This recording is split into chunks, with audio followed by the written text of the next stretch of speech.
भाई पप्पू नंबरदार जी और मेरे साथ आए हुए पलवल, फिरोजपुर, रोगानपुर, पातली, रायपुर के सभी सरदारगण, यहाँ पर उपस्थित सभी साहिबान, आज एक विशेष प्रायोजन से हम आपके बीच में आए हैं।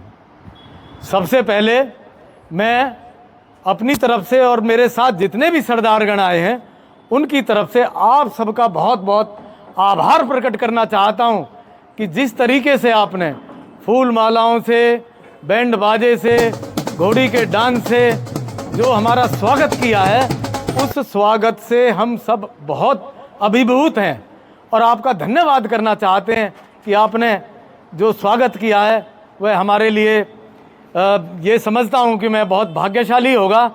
एक बात मैं आप लोगों से कहना चाहता हूँ, आपने पगड़ी बांधकर भी सम्मान किया। मैं ये मानता हूँ कि जो ये पगड़ी है महज कोई 5 या 7 मीटर कपड़े का टुकड़ा नहीं है, ये एक बहुत बड़ी जिम्मेवारी है जो आज आपने मेरे कंधों पर बांधी है, कंधों पर सौंपी है। मैं एक विश्वास आपको देना चाहता हूँ, पहले भी इस इलाके की सरदारी ने और गांव ने पगड़ियाँ बांधी हैं और आपने महसूस भी किया होगा, मैंने हमेशा पगड़ी का मान सम्मान रखा है और कभी भी आपकी पगड़ी पर कोई दाग आने नहीं दिया। और आपको विश्वास देना चाहता हूं कि जो पगड़ी आज आपने बांधी है इस पर भी किसी प्रकार का कोई दाग मैं आने नहीं दूंगा। आज हम पलवल के आसपास की सरदारी के बीच साथ लेकर आपके बीच में आए हैं, जिसका एक विशेष प्रायोजन है। महाराणा प्रताप भवन तो आपने देखा ही है। वो भवन जो है 2 एकड़ जमीन में बना हुआ है और मात्र 25,000 रुपये में 24 घंटे के लिए सर्व समाज को उपलब्ध है। उसके साथ साथ जो सीताराम सेवा ट्रस्ट है वो सेवा के और भी प्रकल्प चलाता है। एक छोटी धर्मशाला चलाते हैं जिसमें 150-200 आदमियों की शादी हो सकती है, उसको मात्र 3100 रुपये में देते हैं, जिसमें बिजली, पानी, साफ सफाई सब शामिल है। पहलवानों की एक व्यायामशाला चलाते हैं जिसमें 30-40 पहलवानों को निःशुल्क वहाँ पर ट्रेनिंग दी जाती है और किसी प्रकार का उनसे कोई पैसा नहीं लिया जाता, वो बल्कि रहने का स्थान भी उनको दिया हुआ है।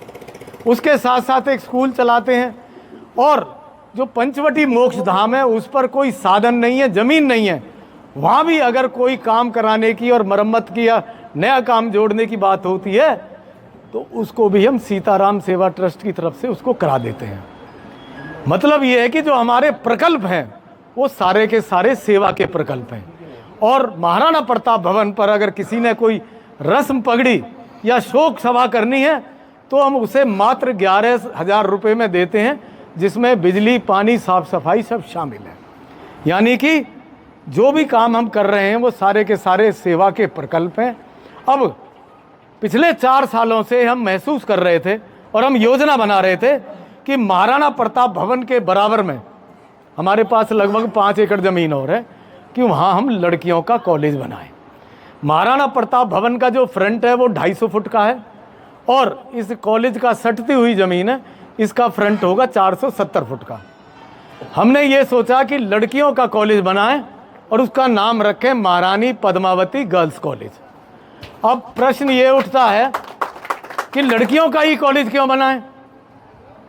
आप ये समझ लीजिए कि हमारे पलवल ज़िले में जो 12वीं पास बच्चे और बच्चियां करते हैं, चाहे वो प्राइवेट स्कूल है चाहे सरकारी स्कूल है, एक साल में पंडित जी 30 से लेके 35,000 बच्चे बच्चियां पास करते हैं।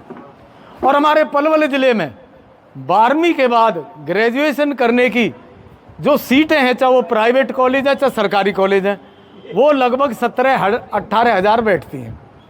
तो हमारे 15 से लेके 17,000-18,000 बच्चे बच्चियां ऐसे हैं जिनको सीट कम होने की वजह से पलवल ज़िले में दाखिला नहीं मिलता है।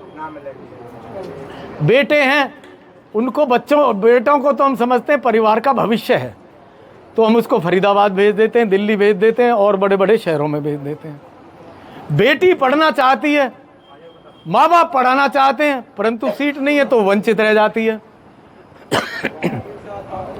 अब सामाजिक सुरक्षा की दृष्टि से हम बच्ची को कई बार फरीदाबाद और दूसरे शहरों में नहीं भेजते कि कैसे तो वहाँ रहेगी, कैसे वहाँ से आएगी और कैसे रोज़ रोज़ आना जाना होगा। फिर कई बार ऐसी सिचुएशन भी होती है परिवार की कि हम उस खर्चे को भी नहीं उठा पाते हैं, तो लिहाजा हमारी बच्ची जो है वो पढ़ाई से वंचित रह जाती है। उसके पास दो विकल्प बचते हैं, पहला ये कि वो कॉरेस्पॉन्डेंस से पढ़ाई करे, दूसरा कि वो घर पे बैठी रह जाए। अब जो बच्चा कॉरेस्पॉन्डेंस से पढ़ाई करता है, देखो यहाँ नौजवान साथी हमारे कई खड़े हुए हैं, वो जानते हैं कि कॉरेस्पॉन्डेंस की जो डिग्री होती है वो मात्र डिग्री होती है, वो किसी प्रकार से भी ज्ञान का भंडार नहीं है। और जब हम कहीं पर नौकरी के लिए अप्लाई करते हैं, अगर ब्रैकेट में कॉरेस्पॉन्डेंस लिखा है तो उस कंपनी की मैनेजमेंट उस बायोडाटा को जभी की जभी रिजेक्ट कर देती है। तो बच्ची हमारी घर पे रह जाती है और हम फिर उसकी 19-20 साल की उम्र में शादी कर देते हैं और उसे रुखसत कर देते हैं। अगर वो बच्ची पढ़ती तो वो अपने घर के माहौल को भी सुधारती और शादी होने के बाद अपने ससुराल को, पूरे के पूरे परिवार को शिक्षित कर देती और घर के माहौल में गुणात्मक उसमें परिवर्तन आता। तो ये बच्ची जो है एडमिशन से वंचित रह गई। इसलिए हमने सोचा कि बेटों को तो बाहर भी भेज देते हैं, हम लड़कियों का ही कॉलेज खोलेंगे और उसका नाम रखा है महारानी पद्मावती गर्ल्स कॉलेज। अब आप जानिए कि हमने महारानी पद्मावती नाम क्यों रखा। महारानी पद्मावती जो थी वो मेवाड़ की महारानी थी, महाराजा रतन सिंह जी की धर्मपत्नी थी। अलाउद्दीन खिलजी जो विदेशी आक्रमण करता था, उसने मेवाड़ के किले पर हमला किया और युद्ध हुआ बड़ा भयंकर, जिस युद्ध में महाराजा रतन सिंह वीर गति को प्राप्त हुए। जो विदेशी आक्रमण करता था उसकी फौज लगातार मेवाड़ किले की तरफ बढ़ रही थी। तो उस समय मेवाड़ किले के अंदर 17,000 छत्राणियां वहां पर मौजूद थी, क्योंकि जब कोई ऐसे युद्ध का संकट होता था तो किले के परकोटे में जितनी भी आसपास की जनता होती थी उसको सुरक्षित रखने के लिए किले के अंदर लिया जाता था। तो 17,000 छत्राणियों ने वो प्रण किया महारानी पद्मावती के नेतृत्व में कि अगर फौज अंदर आई किले के अंदर तो किसी भी सूरत में हम अपने आप को उनको समर्पित नहीं करेंगे, उनको अपने आप को सौंपेंगे नहीं, क्योंकि वो उन महिलाओं के साथ दुर्गति करते। इससे बेहतर ये होगा कि हम अपने आप को अग्नि को सुपुर्द कर दें, अग्नि को अपने आप को समर्पित कर दें। उन स्त्रियों ने किले के अंदर एक विशाल अग्निकुंड बनाया और जैसे ही अलाउद्दीन खिलजी की फौज ने बड़ा हमला किया, उन 17,000 छत्राणियों ने अपने स्त्रीत्व की रक्षा करने के लिए और मेवाड़ धरा से अपना प्रेम जाहिर करने के लिए उस अग्निकुंड में कूदकर अपने प्राण न्यौछावर कर दिए। ये भारतवर्ष के इतिहास में इकलौती ऐसी घटना है, विश्व के इतिहास में भी ऐसी कोई घटना नहीं है जहां पर पद्मावती जी के नेतृत्व में 17,000 स्त्रियों ने अपने प्राण न्यौछावर किए हों। इसीलिए हमने सोचा कि बच्चियों के कॉलेज का नाम एक ऐसी स्त्री के नाम पर रखें कि जब बच्चियां उनका इतिहास पढ़ेंगी तो अपने आप को उसी तरह बनाने का सोचेंगी और देश प्रेम की भावना से ओतप्रोत रहेंगी।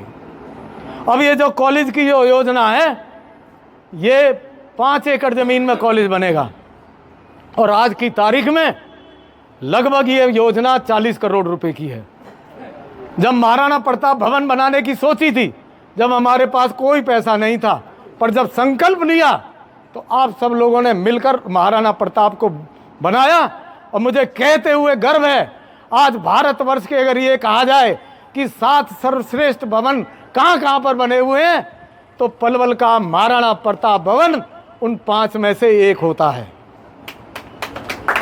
इसी प्रकार से जो ये 40 करोड़ रुपए की कॉलेज की योजना है, हम मानते हैं कि हम सामाजिक संगठन हैं, हम पे इतना पैसा नहीं है।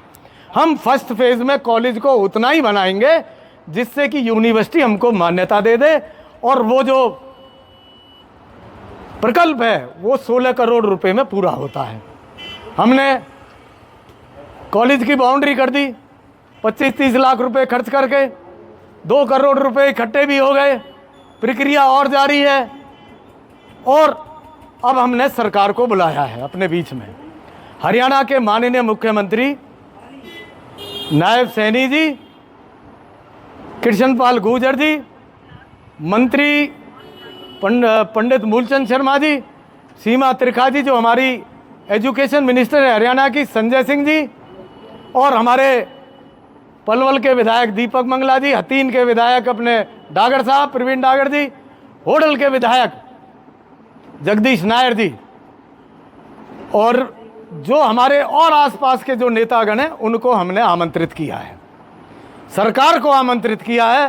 सरकार के पास अकूत धन है, वो कितना पैसा भी किसी को दे सकते हैं। ये तो लेने वाले में हिम्मत, कुव्वत और साहस होना चाहिए कि वो अपने हिस्से का पैसा सरकार से ले पाते हैं कि नहीं ले पाते हैं। हमने महाराणा प्रताप भवन बनाया, सरकार से अपने हिस्से का पैसा लिया, और अब आप लोगों की जो उपस्थिति होगी इसलिए महत्वपूर्ण है कि जब आप सारे के सारे लोग वहाँ पर आओगे और मुख्यमंत्री जी को, अन्य मंत्रीगण को जब दिखाई देगा कि इलाके की सरदारी आई हुई है, ये सरदारी इसलिए इकट्ठी हुई है कि लड़कियों का जो कॉलेज है वो इस इलाके की मांग है, इस इलाके की ज़रूरत है, इस इलाके की आवश्यकता है बच्चियों को पढ़ाने की, तो हमको वो धन भी दे के जाएंगे, और हमारे को जो शिक्षा विभाग की जो कागजी कार्रवाई है उस कागजी कार्रवाई को करने में भी हमारे को सहूलियत मिल जाएगी। आज इसीलिए ये हमारे पलवल के आसपास गांवों की सारी सरदारी आज यहाँ खादर में आकर हमारे इन सब सरपंच साहिबान को, जो यहाँ पर 7-8 गांवों के सरपंच साहिबान मौजूद हैं, हम न्योता देने के लिए आए हैं। आपकी जो उस दिन की उपस्थिति होगी वो हमारे लिए वरदान साबित होगी। मैं ये कहना चाहता हूँ कि हम पिछले 4 साल से इस कॉलेज की योजना बना रहे हैं, और पिछले 3 महीने से सारे के सारे मंत्रीगण हैं जिनके नाम इस्तार में हैं, इनको हमने विधिवत तरीके से न्योता दिया है, और पिछले 17-18 दिन से हम इसी प्रकार से गांवों में न्योता देते हुए घूम रहे हैं। कल तक हमने जो है 95 मीटिंग कर ली थी पंडित जी, 95 सरपंच साहब 95 मीटिंग हमने कल तक शाम तक कर ली थी, और आज जो खादर के क्षेत्र में है आज हम एक सैकड़ा पूरा कर लेंगे। आज हम लोगों में हम इसीलिए जा रहे हैं कि ज़्यादा से ज़्यादा लोग इकट्ठे होंगे तो जो हम सीएम साहब से मांग करने जा रहे हैं हमारी मांग की उसमें पूर्ति होगी। आप लोग देखिए, आपने हमेशा से, हम जब कभी भी आपके बीच में आए, चाहे चुनाव के समय में आए चाहे और किसी काम से आए, बड़ा मान सम्मान रखा, और यहाँ आकर ऐसा लगता है कि जैसे अपने परिवार में आ गए हों। किसी प्रकार का भी मन में कोई ऐसा भाव रहता ही नहीं कि आप में और हमारे बीच में कोई दूरी है, और जो मन की बात होती है वो आपसे कह देते हैं, और आपकी जो भावना होती है मैंने ये पाया कि हमेशा वो हमारे साथ होती है। यही निवेदन करने के लिए मैं आज आपके बीच में आया था कि जो 11 तारीख को सुबह 10 बजे महाराणा प्रताप भवन के प्रांगण में जो ये महारानी पद्मावती कन्या महाविद्यालय गर्ल्स कॉलेज का जो शिलान्यास समारोह होने जा रहा है, आप उसमें हमारा न्योता कबूल कीजिए, और आप भारी संख्या में यहाँ पर हमारे वहाँ पहुँचकर आप उसमें हिस्सेदारी कीजिए। एक निवेदन और करना चाहता हूँ, वो निवेदन मैं पूरे अधिकार के साथ आपके साथ कर सकता हूँ और वो कर रहा हूँ। मैं जानता हूँ कि आप यहाँ से 20 कार ले आएंगे भरकर, 100 आदमी हो गए, परंतु वो कारें जो हैं अलग अलग समय पर आएंगी, हमें पता ही नहीं लगेगा कि बागपुर गांव की सरदारी आ गई है कि नहीं आ गई। इसलिए मैं ये निवेदन कर रहा हूँ कि हम बस भेजेंगे, बस में आपने सबने इकट्ठे होके आना है, तो जो हमें पता लगे, और हम माइक से भी अनाउंस कराएं कि हाँ भाई बागपुर गांव की सरदारी आ गई है, हम उनका स्वागत कर रहे हैं। और स्वागत करने की जो हमारे इलाके की सरदारी ने आपकी सरदारी का जो विधिवत तरीका वहाँ पर बनाया है, उस विधिवत तरीके से हम आपका सम्मान भी कर पाएंगे। इसीलिए आपसे निवेदन है कि आप सब बस में इकट्ठे होकर आएँ। देखिए, एक बात मैं अंत में कह रहा हूँ, 4 साल से सोच रहे हैं, 3 महीने से सबको इनवाइट कर रहे हैं, 12-15 दिन से लगातार दौड़ रहे हैं, 11 तक इसी तरीके से न्योते देंगे, और 11 के बाद 1.5 साल लगे, 2 साल लगे, 2.5 साल लगे, फिर कॉलेज के निर्माण के लिए भागेंगे। मैं ये निवेदन कर रहा हूं, आप उस दिन पूरी की पूरी सरदारी 11 तारीख को महाराणा प्रताप भवन में आ जाइए, आपका आना होगा और मैं आपको ये वचन देता हूं कि कॉलेज बनाकर जल्दी से जल्दी हम आपको सौंप देंगे। मैं आप सबका बहुत बहुत धन्यवाद करना चाहता हूं।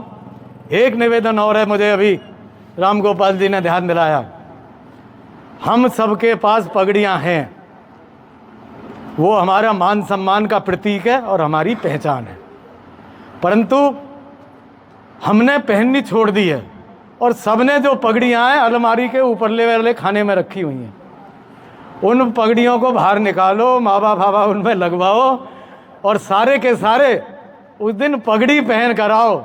जो पगड़ी पहन के नहीं आएगा उसको हम पहनाएंगे वहाँ पर।